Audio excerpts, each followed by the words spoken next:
성령을 받고 성령 충만하라고 말씀하셨습니다. 예수님의 제자들인 사도들도 그래서 성령을 받고 충만해졌습니다. 그 결과로 그들은 더 이상 자신들의 유한한 지혜와 능력이 아니라 성령의 지혜와 능력으로 사는 것을 실제로 경험했습니다. 그리고 그들도 우리에게 성령을 받고 성령으로 충만해지라고 명령하고 있습니다. 그 대표적 사도가 사도 바울인데 오늘 본문에 에베소서 5장 8절에 이렇게 말씀되어 있습니다. 술 취하지 말라. 이는 방탕한 것이니 오직 성령의 충만을 받으라라고 말씀합니다. 이 말씀을 왜 사도 바울이 했을까요? 이 서신서를 받았던 성도들이 옛 습관, 예수 믿기 전에 가졌던 술 마시고 방탕한 삶을 살았던 옛 습관들을 버리지 못했습니다. 그래서 사도 바울이 그런 삶을 버리고 성령의 충만함을 받으라고 명령한 것입니다. 이 성령 충만을 받으라고 하는 받으라 하는 이 단어 안에는 네 가지의 문법 형태가 있다고 제가 수련회 때 말씀을 드렸습니다. 우리 한글 성경은 그것이 명료하지 않지만 헬라어는 상당히 놀라운 어떤 언어를 표현하는 기법을 갖고 있는데 네 가지 문법 형태를 갖고 있습니다. 첫째로는 명령형으로 되어 있습니다. 우리 성경 말씀과 같이 명령형으로 되었다는 말씀은 무슨 뜻이죠? 그리스도인이라면 누구든지 반드시 성령 충만을 받아야 된다는 것입니다. 반드시 누구나 그리스도인이라면 성령 충만을 받아야 된다 그 말입니다. 두 번째로는 현재형으로 되어 있습니다. 성령 충만은 나중에 언제 몇 년 후에 받는 것이 아니라 지금 받으라고 말하는 것입니다. 변명하고 핑계를 대고 자기 합리화를 시키면서 성령 충만 받기를 거부하는 것은 그리스도인의 삶이 아니라는 것입니다. 세 번째로는 복수형으로 되어 있습니다. 성령 충만은 특정한 사람만 받아야 되는 것이 아니고 모든 그리스도인이 받아야 된다는 거예요. 그런데 많은 그리스도인들이 오해해요. 성령 충만 그런 거는 목사님이나 교회 열심을 내는 사람들만 받는 거지 그냥 우리는 그냥 그런 거 없어도 되는 거 아니에요 이렇게 생각하는데, 예수님은 바울 사도를 통해서 모두가 성령 충만을 받아야 된다라고 말씀합니다.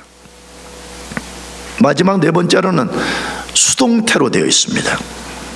수동태로 됐다는 말은 성령을 받는 것의 주도권은 우리에게 있지 아니하고 성령님께 있다는 것입니다.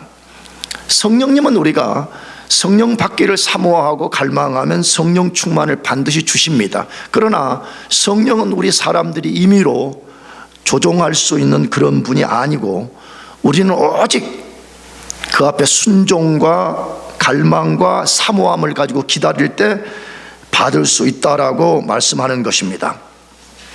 자, 그렇다면 왜 사도 바울은 성령 충만을 받으라고 이렇게 정교한 방식으로 명령할까요? 이 네 가지의 문법 형태를 통해 가지고 말씀하냐 이 말이에요.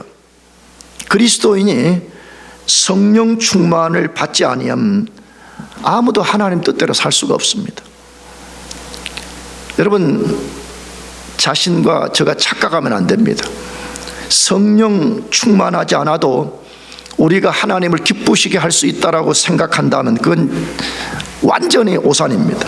성령 충만을 받지 않는 사람은 절대 하나님을 기쁘시게 할 수 없습니다. 왜냐하면 성령 충만하지 않는 사람은 절대로 하나님의 뜻대로 살 수 없기 때문에 그렇습니다.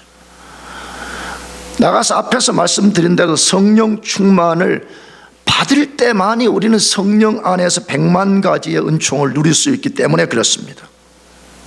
반드시 그래서 성령 충만을 갈망하고 받아야 됩니다. 내가 요즘 새벽에 교우들에게 도전하는 것은 성령 충만을 받기 위해서 여러분이 학위를 받기 위해서 애쓰는 것보다, 여러분 인생의 어떤 목표를 성취하려고 애쓰는 것보다 10배, 100배 성령 받기를 힘써야 되는 것입니다. 그런데 안타까운 사실은 그리스도인들 중에서 성령 충만을 싫어하는 사람들이 있다는 것입니다. 아니, 목사님 무슨 소리 하는 거예요? 사실입니다. 교회 안에도 얼마나 많은 사람들이 성령 충만을 받기 싫어합니다. 갈망하지 않습니다. 사모하지 않습니다. 왜 그럴까요?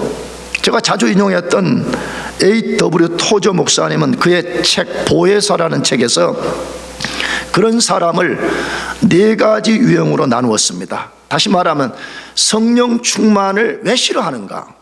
성령 충만을 싫어하는 사람들은 어떤 특성을 가지고 있는가? 4부류로 나눴는데 짧게 말씀드리면, 첫째, 주일 신자들은 성령 충만을 싫어한다고 말했습니다.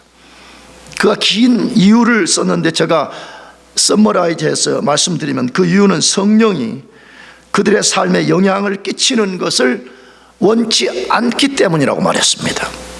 두 번째 유형의 사람은 안락을 좋아하는 신자는 성령 충만을 싫어한다라고 말했습니다. 그 이유는 십자가의 열매에 동참하기를 원하지만 십자가의 통제에 무릎 꿇기를 원치 않기 때문이라고 말했습니다. 세 번째로, 세상 재미를 추구하는 신자들은 성령 충만을 싫어한다고 말했습니다. 그 이유는 기독교를 재미와 오락의 대상으로만 여기기 때문이라고 말했습니다. 마지막 4번째는 문화적 신자들은 성령 충만을 싫어한다고 말했습니다. 그 이유는 교회의 문화만을 좋아하기 때문이라 그렇게 말했습니다. 저는 토저 말이 100% 맞는지는 잘 모르겠습니다. 이게 특히 미국 문화 속에서 정의된 것이기 때문에. 그러나 저는 거의 동의하는 내용입니다. 그런데 저는 개인적으로 이 토저 목사가 말한 것 위에 그리스도인들이 성령 충만 받는 것을 싫어하는 이유를 몇 가지를 더 말씀드리려고 합니다. 왜 그리스도인들은 성령 받고 충만케 되는 것이 인생의 가장 중요한 것임에도 불구하고 성령 충만을 싫어할까 하는 것입니다. 싫어하는 근거는 뭐죠? 성령을 갈망하지 않습니다. 성령을 받기 위해서 자기들이 추구하는 세상의 어떤 것보다 열심을 내지 않는 것이 그 증거 중에 하나인 것입니다. 그럼 왜 성령 충만을 싫어할까요? 첫째, 광신자가 되어서 비이성적 사람이 된다고 생각하기 때문에 그렇습니다. 이건 제가 깨달은 것입니다. 왜 그리스도인들이 성령 충만이 가장 중요함에도 불구하고 성령 충만을 받기 위해 사활을, 목숨을 걸지 않냐 이 말이에요. 그들의 깊은 생각 속에 뭐가 있냐? 성령 충만 받으면 광신자 되는 거 아니냐, 이런 생각이 무의식을 지배하고 있다 이 말이에요. 무슨 말이죠? 그리스도인들이 성령 충만을 갈망하지 않는 이유가 성령 충만에 대한 심각한 오해, 잘못된 이해를 갖고 있기 때문입니다. 그 잘못된 이해가 뭐라고요? 성령으로 충만해지는 순간 광신자가 되어서 비이성적인 사람, 비논리적인 사람, 괴기한 말과 행동을 하게 된다고 생각합니다. 왜 그럴까요? 왜 그리스도인들이 성령을 받으면 이상한 인간 된다고 생각하냐 이 말이에요. 첫째는 성령을 받고 충만해졌다고 주장하는 사람들이 광신자 같은 행동들을 하는 것을 직간접적으로 보기 때문에 그렇습니다. 아마 우리 교회 교인들은 내가 잘 모르지만 대부분 간접적으로 알고 있는 것이 아닐까 하는 생각이 들어요. 뭐 유튜브를 통해서 그런 사람들을 경험한다거나, 아니면 누군가가 말하는 거, 아니면 어떤 잘못된 현상을 보고 성령 충만해지면 광신자 된다, 그렇게 생각한다 그 말이에요. 두 번째 이유는 성령에 대하여 그런 이해를 갖고 있는 그리스도인들이 실제로 성령 충만을 한 번도 경험한 적이 없는 거예요. 진짜 성령의 충만함을 받으면 얼마나 좋은 역사가 일어나는지를 경험한 적이 없는 거예요. 그렇기 때문에 잘못된 편견의 지식을 가지고 성령 받으면 안 된다는 거예요. 성령 받으면 이상해진다라고 자기가 스스로 편견을 갖고 성령 충만을 구하지 않는 것입니다. 분명히 말씀드리지만 성령 충만하면 절대로 비이성적, 비논리적인 광신자가 되지 않습니다. 오히려 이전보다 더 이성적이고 지혜롭고 탁월하게 되고 이전과 비교할 수 없는 균형 잡힌 지성, 감정, 의지를 갖게 됩니다. 왜 그럴까요? 왜 성령 받고 성령 충만하면 어떤 사람이 이전에 한 번도 살아보지 못한 삶을 진짜 살 수가 있냐 이 말에, 한 번도 경험해 보지 못한 균형 잡힌 지식, 감정, 의지를 갖는 역사가 일어나냐 이 말이에요. 왜 그러는 거예요? 성령이 어떤 분이신지를 이해해야 되는데, 성령은 재창조와 우리 인간을 성화시키는 영이시기 때문에 그렇습니다. 성령님이 누구요? 그렇게 말하면 성령님의 역할 중에 하나가 우리 인간을 재창조시키고 우리 인간의 모든 것을 새롭게 성화시키는 분이시기 때문에 그렇습니다. 그 말씀이 성경에 너무너무 많은데 그중에 골로새서 3장 7절에서 10절 말씀만 읽어봅시다. 잘 읽어보세요. 얼마나 중요한 말씀인가를 잘 보세요. 너희도 전에 그 가운데 살 때는 그 가운데서 행하였으나 이제는 너희가 이 모든 것을 벗어버리라.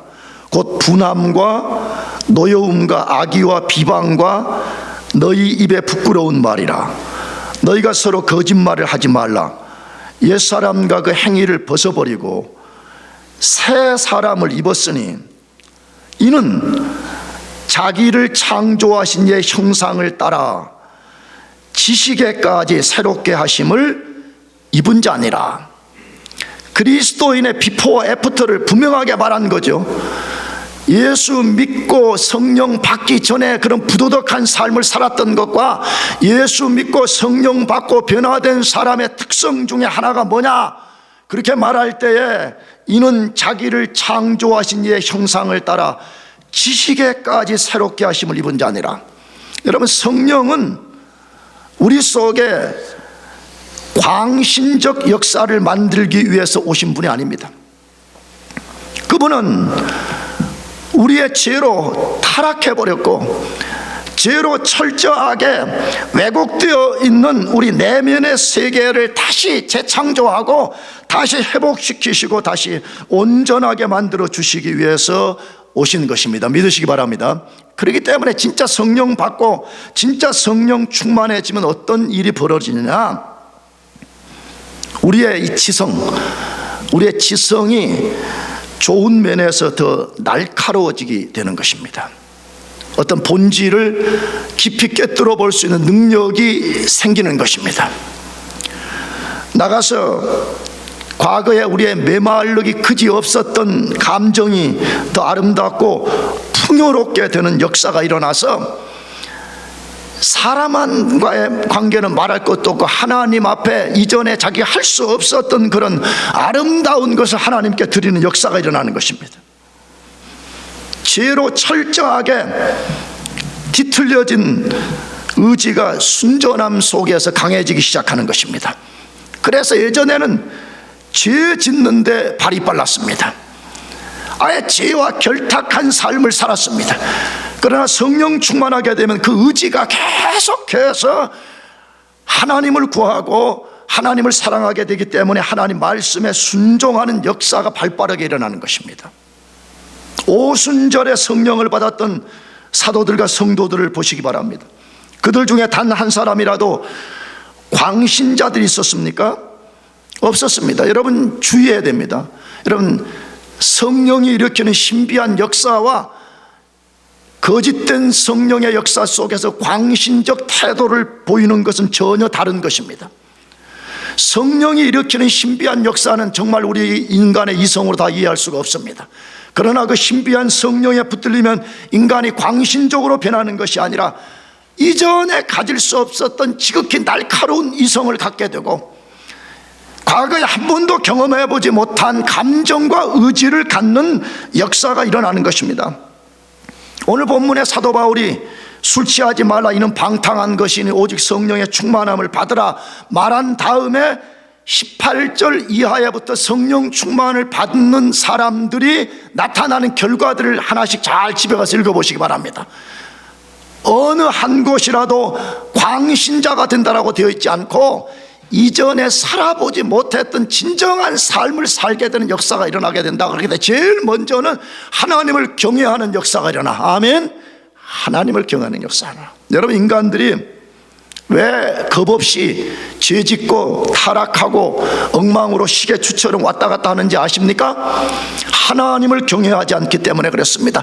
하나님을 두려워하지 않는 시대에 와 있습니다. 하나님 갖고 아무렇게나 장난쳐도 된다는 그런 시대에 와 있습니다. 그러나 에베소서 5장 18절에 성령 충만을 받는 사람의 첫 번째 특성은 하나님을 경외하는 역사가 일어난다고 말합니다. 하나님을 경외하기 때문에 그 다음에 아내들이여 남편들이여 부모들이여 자녀들이여 종들이여 주인들이여 라고 말하는 이 명령에 순종하는 역사를 통해 가지고 무너졌던 모든 영역들이 새롭게 회복되고 재창조되고 온전케 되고 질서를 회복하게 되고 개인과 가정과 교회와 사회와 민족과 나라가 새롭게 되는 역사가 일어난다라고 말하고 있습니다. 저는 이 시대는 성령 받고 광신자 될까 봐서 두려워해야 되는 그런 시대가 나는 아니라고 생각해요. 성령 충만이 뭔지도 모르는 시대에 저는 있다고 감히 말씀드립니다. 내가 담대히 말하고 싶은 것은 여러분과 제가 우리 모두는 어쩌면 남들이 너무 광신적이야 그렇게 말할 정도로 우리는 성령 충만을 받아야 되는 사람들이에요. 믿습니까? 여러분, 고린도전서를 잘 읽어보시기 바랍니다. 고린도전서는 성령의 강력한 역사가 임해서 고린도 교인들이 미성숙함 속에서 굉장한 문제를 일으킨 것을 바로잡기 위해서 쓴 성경인데, 그걸 만약에 부정적으로만 본다 그러면 고린도 교인들은 굉장히 나쁜 그리스도인으로 평가받을 수 있습니다. 그러나 그것을 좋은 관점에서 보게 되면요, 오늘 이 시대 그리스도인들이 경험하지 못한 일들이 고린도 교회 안에는 일어나게 됐던 것입니다. 다시 말하면 성령이 임하셔서 각 사람들이 성령 충만을 받으니까 무슨 방언을 한다, 신비한 역사를 일으킨다고 하는 일들이 일어나게 된 것입니다. 다만 그들이 성경 말씀 가운데 견고히 서지 못해서 실수를 범한 것이 많지만 오늘 우리 시대와는 전혀 다른 모습을 갖고 있었습니다. 오늘 우리 시대는 어쩌면 공동묘지 교회인지 모릅니다. 나는 우리 집을 왔다 갔다 할 때마다 공동묘지를 하루에도 몇 번씩 지나다니는데 거기에 있는 모든 사람들은 질서 정연함 속에 누워있지만 단 한 사람이라도 일어나서 소리를 지르는 것을 본 적이 없습니다. 어쩌면 우리는 광신적 그리스도인이 되어야 된다고 하는 이 부정적 말을 잘 이해하고 우리는 광신적 그리스도인이 될 필요가 있다고 저는 생각합니다. 사랑하는 교회 여러분, 성령 충만 받으면 광신자 되는 거 아닙니다. 제가 보기에는 진짜 성령을 받지 아니하면 자기 편견, 자기 오류, 자기 거짓, 자기 무지 속에서 광신적 삶을 살다가 생을 마감하게 되는 것이에요. 제발 부탁입니다. 여러분과 제가 성령을 받고 성령 충만되는 일에 사활을 거시기를 축복합니다. 두 번째로, 왜 성령 충만 받기를 싫어할까요? 자기의 주인됨은 반드시 자기 자신이어야 된다고 생각하기 때문에 그렇습니다. 다시 말하면 자기의 주인됨을 포기할 수 없다는 거예요. 나의 주인됨을 다른 존재에게 양도할 수 없다고 주장을 하기 때문에 성령 받기를 싫어하는 것입니다. 자, 예수님을 구주로 믿고 영접한다는 말은 무슨 뜻이에요? 이 말에 대답을 잘 해보세요. 여러분들이 이 말에 성경적인 답을 하느냐 못하느냐에 따라서 여러분의 구원을 받았느냐 안 받았느냐 결정된 것이기 때문에 그랬습니다.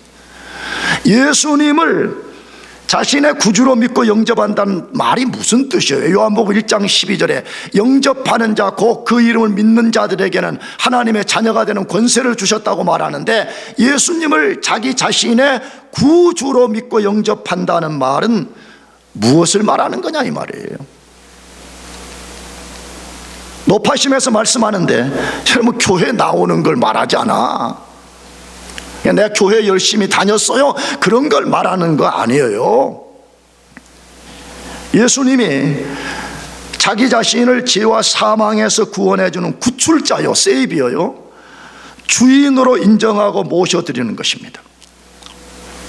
지금까지 자기 자신의 주인 되었던 삶을 포기하고 예수님께 주재권을 넘겨드리는 것을 예수를 믿고 영접한다 그렇게 말하는 거예요. 근데 오늘날 거짓된 복음주의에서는 뭐라고 말하느냐, 너는 예수를 너의 구출자로만 믿으라는 거예요. 구출자로 믿고 이제부터 너는 예수를 이용해서 너 삶의 유익을 누리면 된다, 예수가 반드시 너의 주인이 될 필요가 없다라고 말한다 이 말이에요.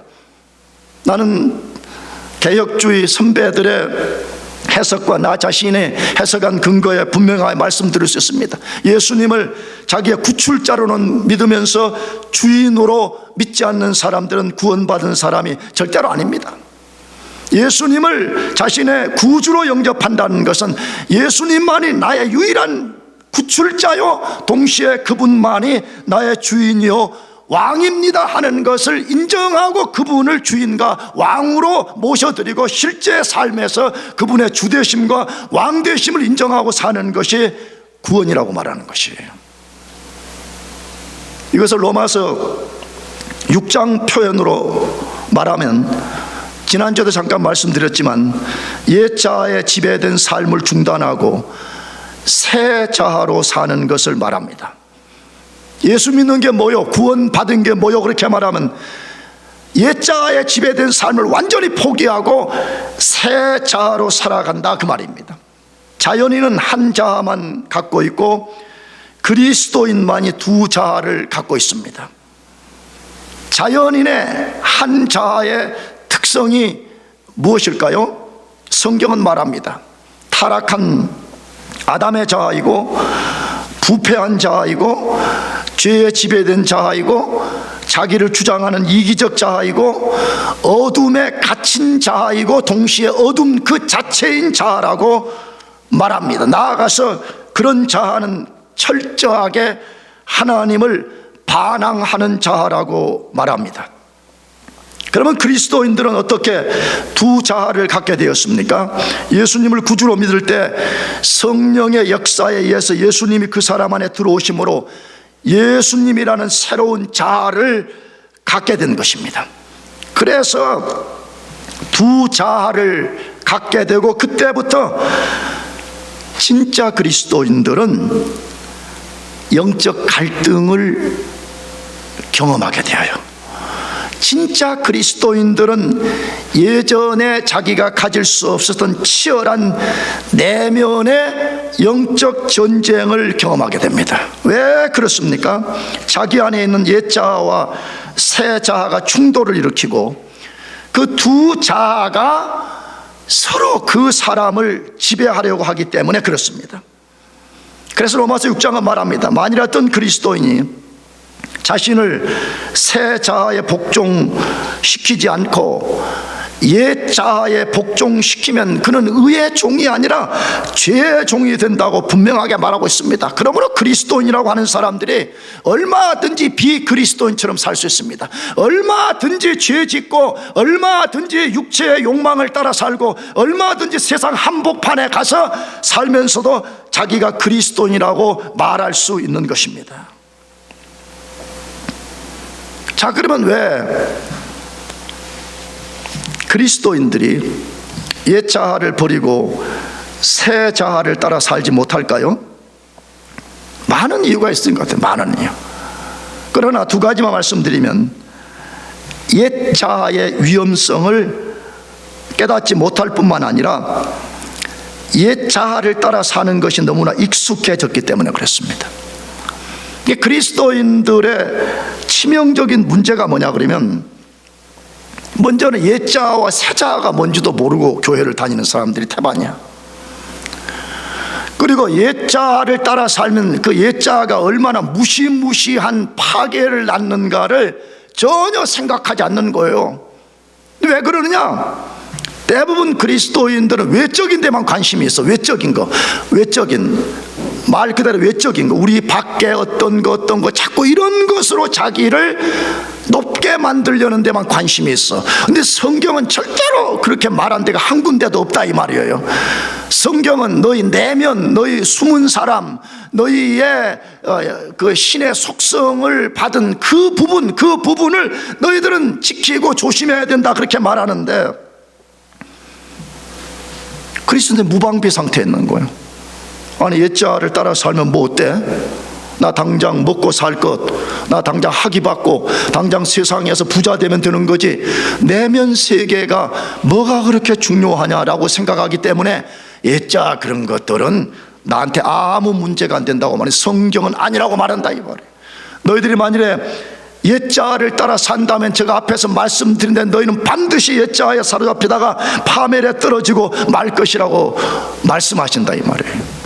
나가서 그리스도인들이 옛자를 따라 사는 것이 너무나 익숙해져 있습니다. 예수 믿기 전부터 익숙해졌을 뿐만 아니라 예수 믿고 난 다음에 여전히 자기 안에 남아있는 옛자를 따라 사는 것이 너무나 익숙해져 있기 때문에 그것을 포기하고 그것을 버리고 새자를 따라 산다는 것을 도저히 이해를 잘 못하는 것이에요. 왜 그럴까요? 왜 성경은 성령 충만을 받고 옛자의 삶에서 돌아서라, 새 자아에 지배된 삶을 살라고 그렇게 반복적으로 말씀하는데 그리스도인들이 왜 그 부분들이 그토록 안 되냐는 말이에요.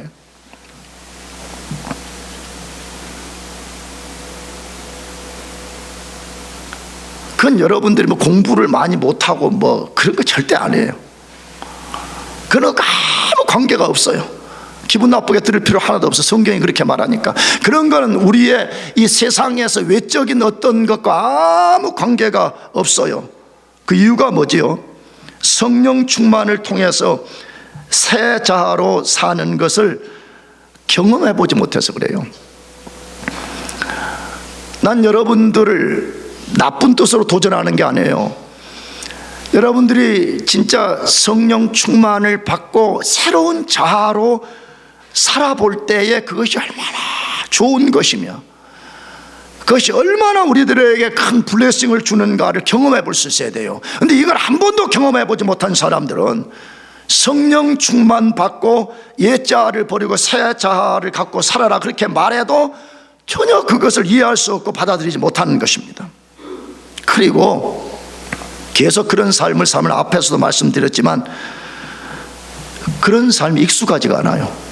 옛자를 죽이고 새 자아로 사는 것이 너무 익숙하지가 않아가지고 불편한 거예요.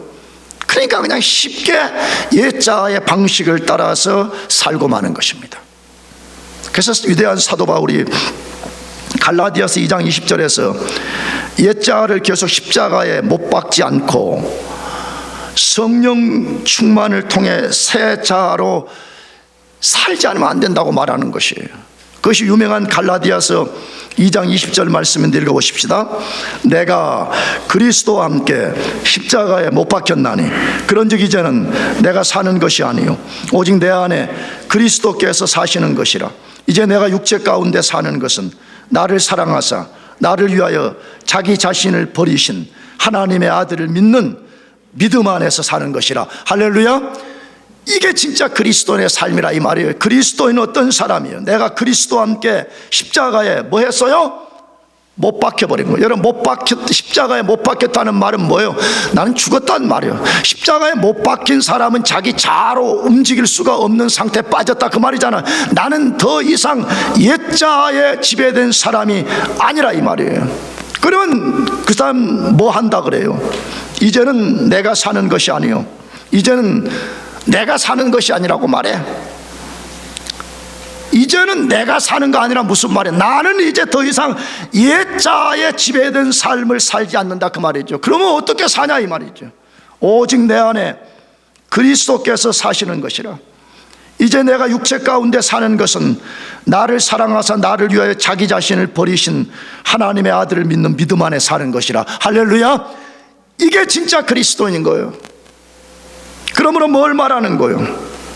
그리스도인은 예수님을 최초에 믿을 때에 자기 옛자를 십자가에 못 박아 죽인 사람이에요. 그러나 안타까운 사실은 우리 몸이 아직 구원받지 않았기 때문에 우리 몸 안에 옛자의 잔재가 남아서 자꾸만 우리를 사로잡으려고 하는데, 그때마다 그 옛자가 고개를 들 때마다 우리는 그 옛자를 골고다 십자가에 가져가서 십자가에 계속 못 박는 역사가 일어나야 된다 이 말이에요.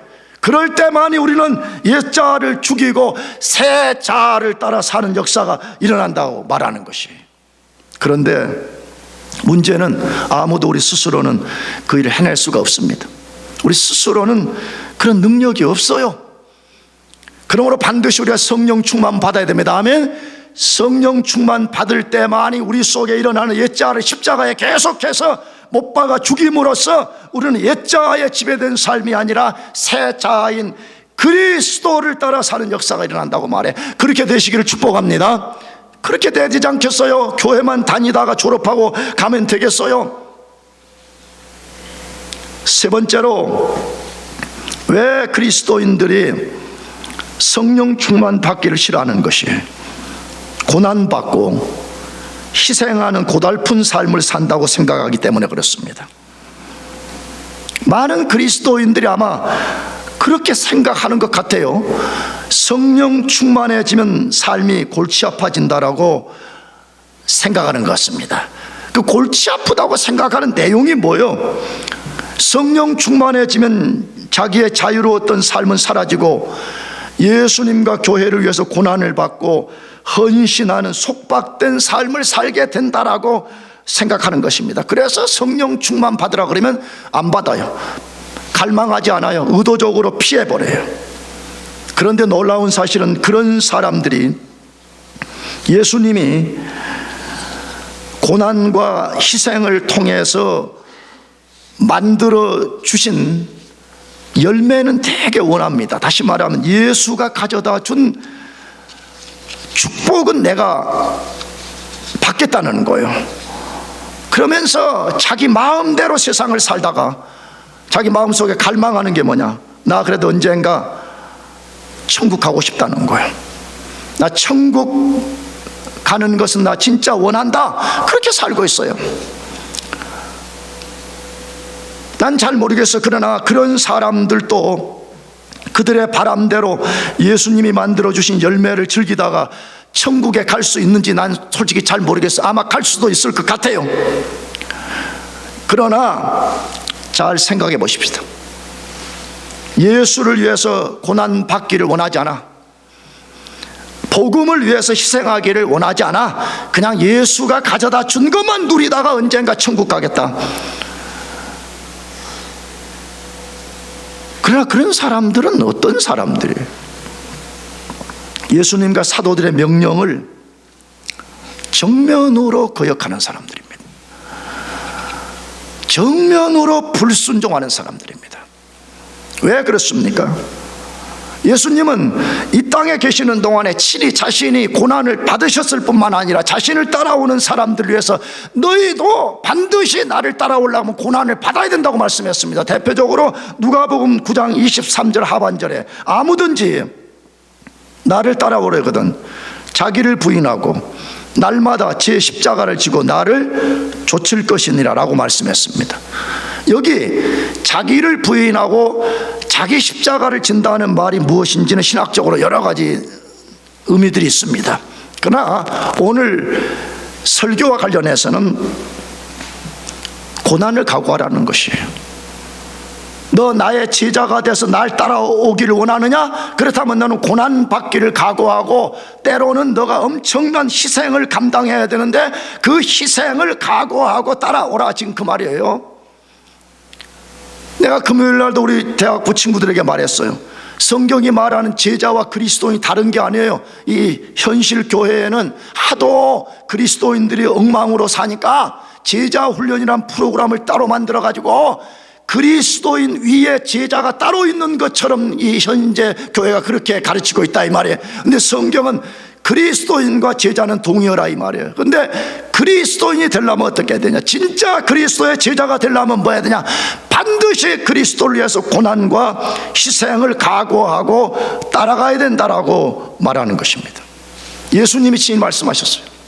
그럼에도 불구하고 얼마나 많은 그리스도인들이 성령 충만해지면 고난받는다는 잘못된 생각에 사로잡혀서 성령 충만을 거부하고 살고 있습니다. 여러분, 그게 바로 죄인 거예요. 예수님은 분명하게 너희들이 나를 따라오려거든 뭐라고요? 자기를 부인하고 날마다 너 자신의 십자가를 지고 나를 쫓아오라고 말씀하고 있습니다. 예수님만 그렇게 말씀한 것이 아니라 사도들도 우리들에게 너희가 진짜 예수를 따라가고 싶냐? 너희들이 진짜 천국의 백성답게 살고 싶냐? 너희들이 진짜 성령 충만한 삶을 살고 싶냐? 그렇다면 너희도 마땅히 그리스도에서 고난을 받으라고 말씀합니다. 그 대표적인 말씀이 로마서 8장 17절 말씀인데 읽어보겠습니다. 같이 시작. 자녀이면 후사 곧 하나님의 후사요 그리스도와 함께한 후사니 우리가 그와 함께 영광을 받기 위하여 고난도 함께 받아야 될 것이니라. 할렐루야. 우리가 진짜 하나님의 자녀가 맞냐는 거예요.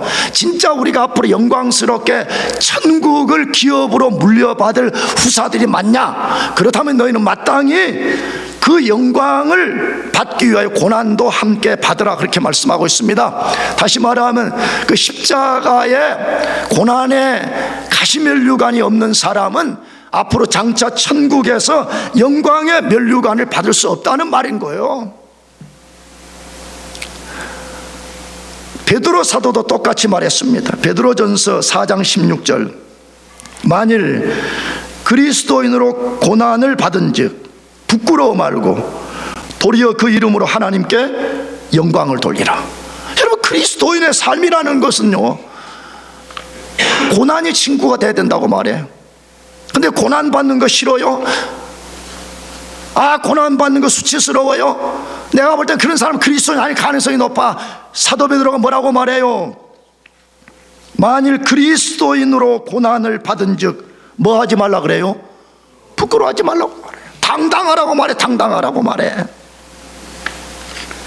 자, 그런데 사도들은 실제 고난을 받지 않았으면서도 오늘 성경 독자들인 우리들에게만 고난을 받으라고 하지 않습니다.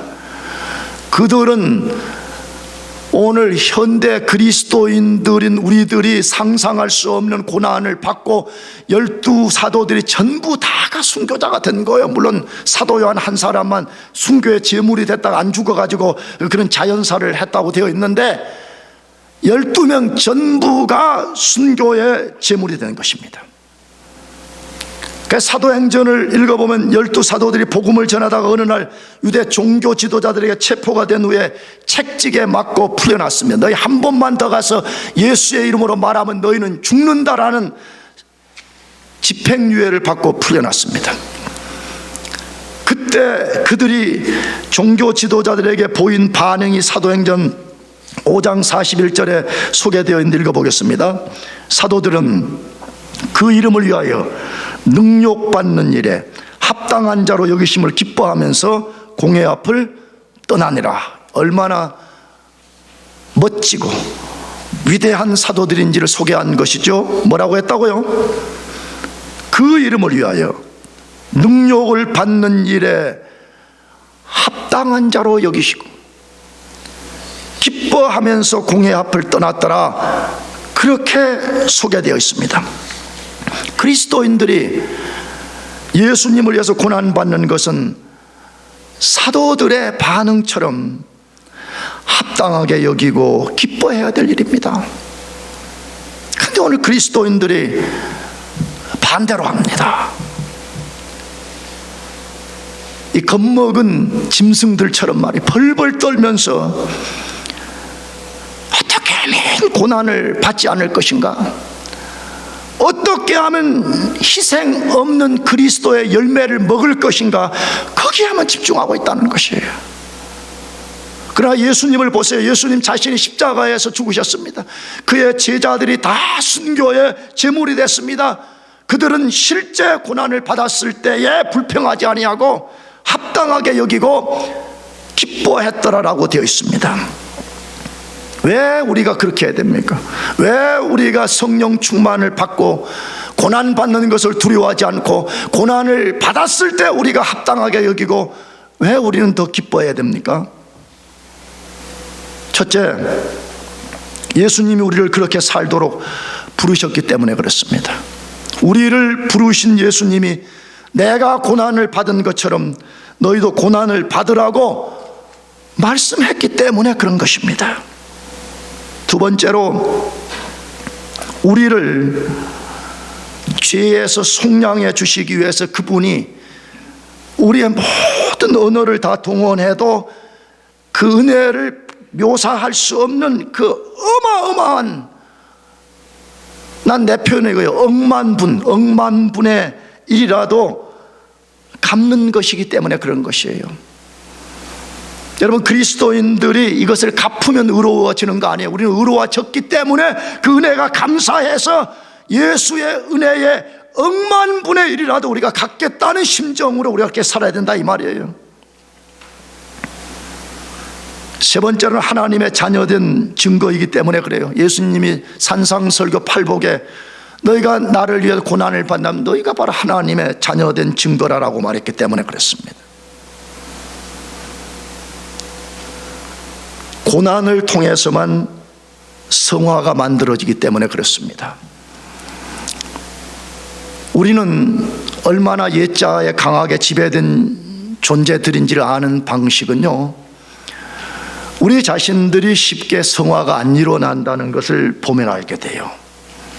지난주에도 말했지만 별로 변화가 없어. 여기 있는 목사부터 그냥 시계추처럼 왔다 갔다만 하는 거지, 완전함에 이르라는 주의 말씀처럼 변화가 없어. 근데 왜 그러는 것이에요? 그냥 설교 한번 듣고 마는 거예요. 설교가 오늘 좀 은혜스러웠냐 은혜스러웠지 않냐만 판단만 하는 것으로 끝나버리는 거예요. 그러니까 교회는 오래 다니지만 성화가 일어나지 않아. 근데 하나님이 그럴 때 우리를 성화시키는 가장 중요한 수단이 고난이라는 것이에요. 깊은 고난이라는 하나님의 불칼이 우리의 심장 깊숙한 곳에 박혀서 우리가 고통 속에서 죄를 버리고 고통 속에서 그리스도를 의지하게 될 때만이 우리 속에 그때서 비로 성화가 일어나기 때문에 그러는 것이.